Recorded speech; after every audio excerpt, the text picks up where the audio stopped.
Wow, యమ్మీ యమ్మీ cheesy cheesy super. ఈరోజు మనము sweet corn pizza చేసుకుందాము. Corn pizza, sweet corn pizza. So sauce అయితే apply చేసేసుకున్నాము, మొత్తం కంప్లీట్గా సాస్ అయితే మనం అప్లై చేసుకున్నాము. సో మనం కార్న్ కూడా వేసుకున్నాం అనమాట, స్వీట్ కార్న్ వేసేసుకున్నాం. చూడండి ఎంత బాగుంది కదా. సో ఇప్పుడు మనం స్టార్ట్ చేయాలి, చీజ్ చేద్దాము.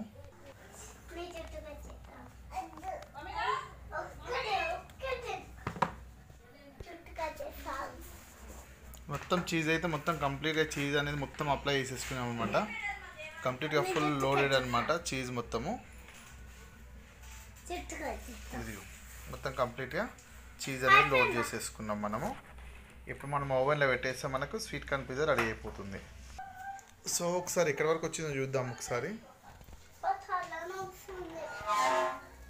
వావ్, బాయిల్ అవుతుంది అనమాట, చీజ్ అనేది మెల్ట్ అవుతుంది. మళ్ళీ ఒకసారి చూద్దాం. ఆల్మోస్ట్ అయితే కంప్లీట్గా ఆనికి వచ్చేసింది అనమాట. సో ఫ్రెండ్స్ వచ్చేసింది అనమాట స్వీట్ కార్న్ పిజ్జా. మొత్తానికి అయితే అయిపోయింది అనమాట. ఇక చూడండి ఫుల్ చీజ్ లోడెడ్ అనమాట. ఒకసారి టేస్ట్ చేద్దాము ఎలా ఉంటుందో.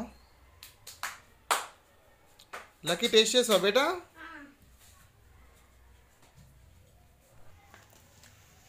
సో ఫ్రెండ్స్ రెడీ అయిపోయింది అనమాట స్వీట్ కార్న్ పిజ్జా. యమ్మీ యమ్మీ. చూడండి ఎంత జ్యూసీగా ఎంత బాగుందో చూడండి. నోరు ఊరుతుంది కదా ఫ్రెండ్స్ చూస్తుంటే. ఇంకా తింటే ఇంకా బాగుంటుంది, చాలా బాగుంటుంది టేస్ట్. కమాన్ లక్కీ, టేస్ట్ చేయి లక్కీ ఒకసారి.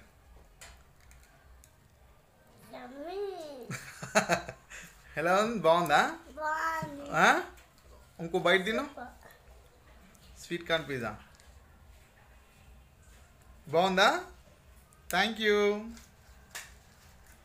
సో ఫ్రెండ్స్ మీకు కూడా ఎవరికైనా స్వీట్ కార్న్ పిజ్జా మీలో ఎంతమందికి ఇష్టమో ఒకసారి ఖచ్చితంగా ఉండైతే మెసేజ్ చేయండి ఫ్రెండ్స్, కామెంట్ చేయండి.